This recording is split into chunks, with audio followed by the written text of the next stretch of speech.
हम कोविड से जूझ रहे हैं और जिन हालात में पेश किया जा रहा है, इससे बेहतर बजट हो नहीं सकता था। मैं इसीलिए कह रहा हूं क्योंकि कोविड के चलते, सेकेंड वेव के चलते बहुत सारी जगह पे फिर लॉकडाउन शुरू हो गए। पहले वेव में तो सरकार की तरफ से, केंद्रीय सरकार की तरफ से एक लॉकडाउन था। उसके बाद हमें लगा था कि हम निकल चुके हैं, पर सेकेंड वेव आ गया, फिर भी लॉकडाउन हुआ। पर फिर भी सरकार की जो अनुमान था, उस टाइम जो बजट पेश किया था, वो अनुमान के मुताबिक सरकार के खर्च और सरकार में जो टैक्सेस जो रिसीव किया, वो एकदम खड़े उतरे। इस बार जो बजट पेश किया जा रहा है, ये थर्ड वेव के चलते पेश किया जा रहा है। ये ऐसे माहौल में पेश किया जा रहा है जहाँ पे एडल्ट पॉपुलेशन के 3/4 को दोनों डोज मिल चुका है।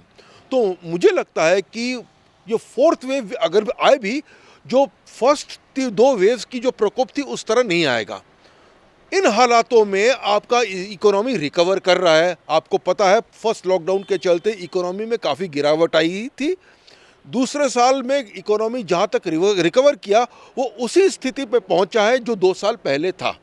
अब बहुत सारे लोगों की रोजी रोटी चली गई है। आपको एक ऐसे बजट पेश करना था जिसके तहत रोजी रोटी फिर वापस आ जाए और इकोनॉमी आगे बढ़े। उसके चलते सरकार ने क्या किया है, उन्होंने जो कैपिटल स्पेंडिंग जैसे इंफ्रास्ट्रक्चर जैसी चीज़ों पे, इस पे खर्चा जो है काफ़ी बढ़ा दिया है। कम से कम 35% और भी बढ़ गया है।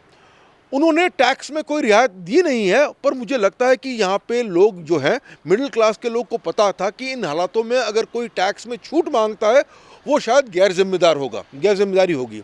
तो इसके चलते छूट उस तरह नहीं मिला है, खर्च बढ़ाया गया है ताकि हमारी जो उत्पादन शक्ति है वो बढ़ जाए। और खर्च किस तरह बढ़ाई गई है, एक तो है national highway authorities of India, जो गोल्डन क्वाड्रिलेटरल हाईवेज, इस पे काफ़ी खर्च होगा। रेलवेज पे काफ़ी खर्च होगा। फार्म लॉजिस्टिक्स, कोल्ड स्टोरेज वगैरह वगैरह पे काफ़ी खर्च होगा। मल्टी मोडल ट्रांसपोर्ट, मतलब रास्ता से रेल, रेल से पानी, इस पे काफ़ी खर्च होगा। 100 कार्गो टर्मिनल्स की स्थापना होगी और एक डिजिटल इंफ्रास्ट्रक्चर किया जाता है, जिसके तहत हर गांव में ऑप्टिकल फाइबर नेटवर्क आपका पहुंच जाएगा। इससे क्या होगा, जो डिजिटल डिवाइड था, जो दूरी था गांव का, उनको इंटरनेट वगैरह को एक्सेस नहीं कर पाते थे, वो ख़त्म हो जाएगा। अब आप सोचते हैं कि गांव को इंटरनेट एक्सेस क्यों चाहिए। एक तो है आपका ई ट्रांजैक्शंस जो है बहुत, इवन फार्म सेक्टर में क्या हो रहा है, वो भी स्लोली बट श्योरली वो भी बेसिकली इलेक्ट्रॉनिक ट्रांजैक्शंस पे आ रहे हैं। ई मार्केट प्लेसेस आपके हैं, ई चौपाल्स है। इसके चलते गांव में एक इलेक्ट्रॉनिक मार्केट प्लेस की स्थापना होगी। यहाँ पे आपको पैसे उनको इलेक्ट्रॉनिकली तरीके से दे पाएंगे। इसमें गांव का जो पूरा जो हुलिया है वो बदलने की एक क्षमता रखती है।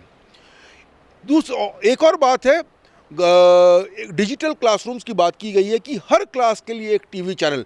आपको पता है कि कोविड के दौरान बच्चों का जितना क्षति हुआ है, खास करके पढ़ाई में, वो किसी का नहीं हुआ है। इंटरनेट सभी के पास नहीं है।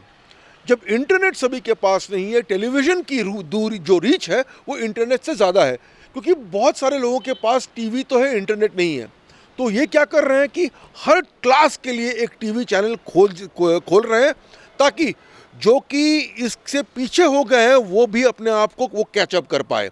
तो मैं जो मानता हूँ, सरकार ने इस टाइम घाटा जो है इसको नज़रअंदाज किया है, क्योंकि जो हालत है इसमें घाटा नहीं देखी जाती है। इसमें देखी जाती है आप कैसे इकोनॉमी को आगे बढ़ा सके।